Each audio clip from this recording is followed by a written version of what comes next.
This lake, Laguna del Male in central Chile, creates a singing sound because of shifting ice. Ice formed on the surface is light and can float over water, which moves easily because of winds and currents.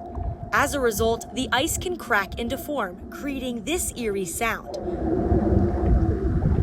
according to scientists, earning the name Singing Lakes.